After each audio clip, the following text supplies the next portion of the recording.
مرحبا يا صغاري، أنا دلوغان معي من قناة دلو جراج. رجعت لكم فيديو جديد. في هذا الفيديو راح نتحدث كيف تقوم بإجراء عملية تصفير القلم أو عدة الخراطة للمخرطة سيمنز سينوميرك 808 دي.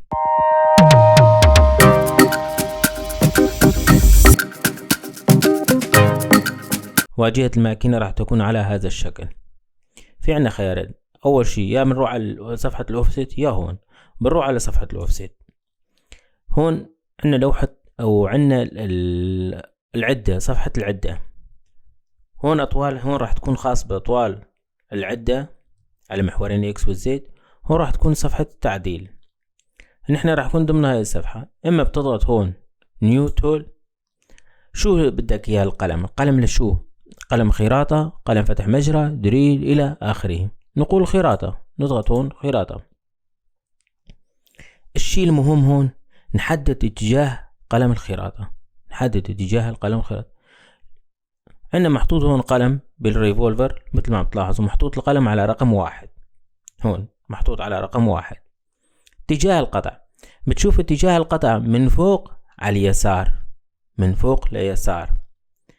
طبعا إذا عندنا السبندل، في عندنا سبندل، في عندنا سبندل العكس جاي بهالاتجاه، يعني سبندلين. وهون بيتركب قطعة، مثلا بيخلص الوجه الأول هون بيكون وجه تاني، فيكون عندنا القلم خراطة محطوط هون كمان، خراطة تخشينة على سبيل المثال. فهذا راح يكون مثل ما عم تلاحظوا هون، هذا راح يكون رقم 2. عم تلاحظون اتجاه، إذا كان في هذاك الاتجاه راح يكون رقم 1. فاتجاه تحديد اتجاه قلم الخراطة مهم جدا، اتجاه رأس قلم الخراطة. هون راح يكون عندنا 2، فهي بهالاتجاه راح يكون عندنا 2. طبعا نضغط اوكي ونروح. بنطلع من هون، نرجع على صفحة الماشينة، بنيجي هون على أول خيار، نضغط هون نحدد العدة. نحدد العدة رقم 1. نحط input، نروح على الجهة الثانية، قلنا اتجاه هي 2، معناته نضغط هون 2. بننزل لتحت. سرعة سبندل راح أعطيه على سبيل المثال 800 RPM. هون بيقول لي اتجاه الدوران، اتجاه الدوران راح أعطيه مع عقارب الساعة M3. بعد ما أعطيت الخيارات بيجي بضغط هون تشيك ستارت.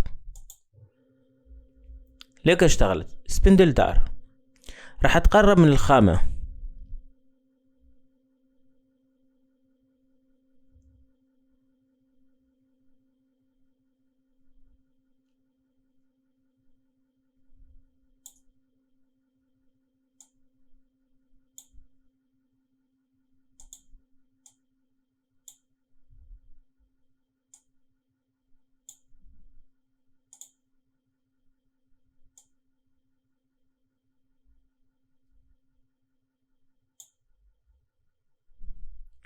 راح تقرب من الخامة.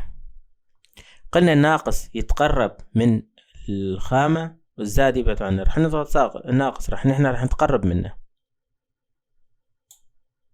راح خفف هون السرعة شوي.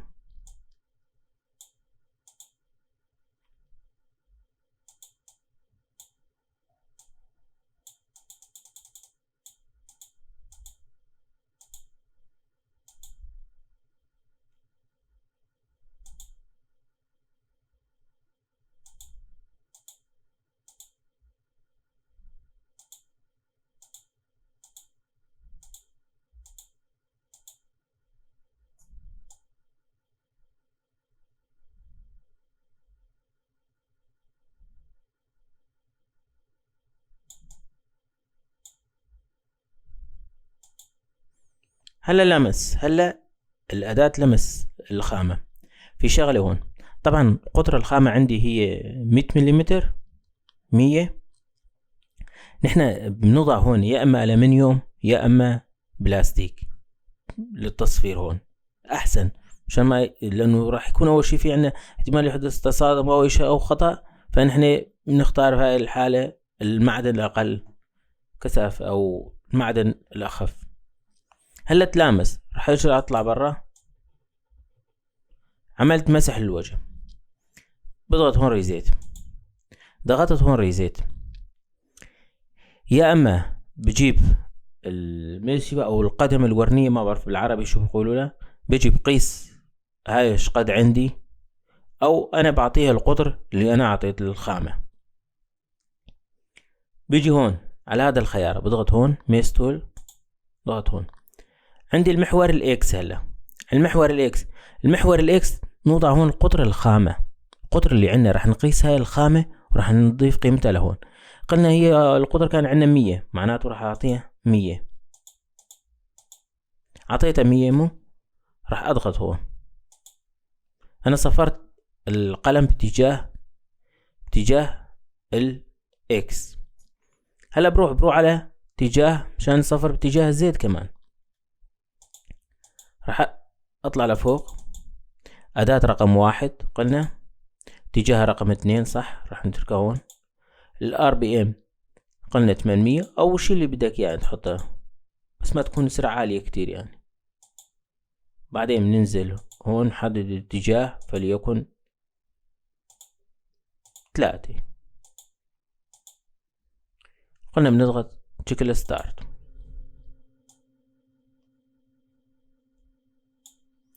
بطلع لفوق شوي،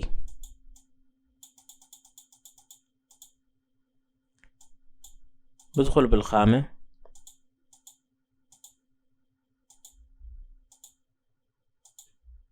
لامست، بطلع لفوق بنظفها، بعمل مسح للوجه، ما ابغى قطعت، معناته انا وصلت على الصفر. بنزل لتحت،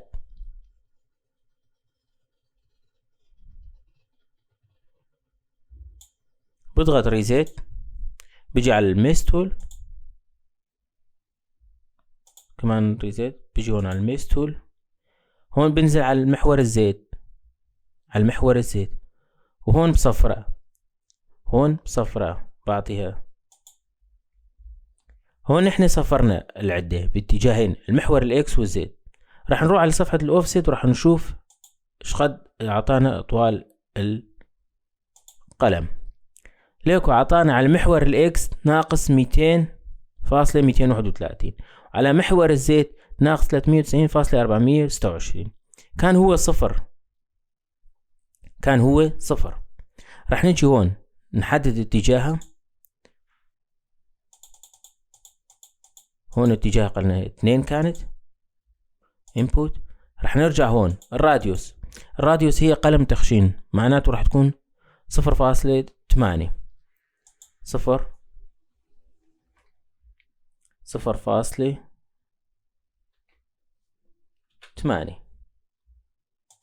يعني 0.800. فنحن صفرنا القلم، اعطينا طولها باتجاه محور الاكس، اتجاه محور الزد، والراديوس 0.8 لانه هي قلم تخشين اخذناها، وعندنا حددنا الاتجاه. فعملية تصفير القلم او العدة يتم بهذا الشكل. قلنا توضع القلم في الريفولفر، تحدد اي قلم هي، تحدد اتجاهها، تشغل الريفولفر، تعمل عملية مسح للقطر الخارجي المحور الاكس، بس مسح بسيط او ملامسة دقيقة، يعني اول ما تلامس خلاص بتوضع، يا اما بتقيس هذا القطر فعليا انت بتقيسه، او بتكون عارف القطر بتعطي القطر. على المحور زي بتجي على الوجه، تطلع لفوق تنزل، بكون انت عملت مسح للوجه بتصفره. بهاي الحالة بكون انت هيك صفرت أداة القطع أو قلم الخراطة في مخرج الماكينة سيمنز سينوميرك 808 دي. فالتصوير تقريبا السيمنز تقريبا أكتره نفس الشي جاي، والنظام المخارط تحكمات السيمنز السينوميرك تقريبا كلهم متشابهين، في اختلاف شي بسيط بيناتهم، بس انت عرفت على ماكينة واحدة تصفر فالتانية راح تكون سهل إلك. إذا عجبك الفيديو ما تنسى اللايك والاشتراك في القناة. كان معكم دلوفان معي.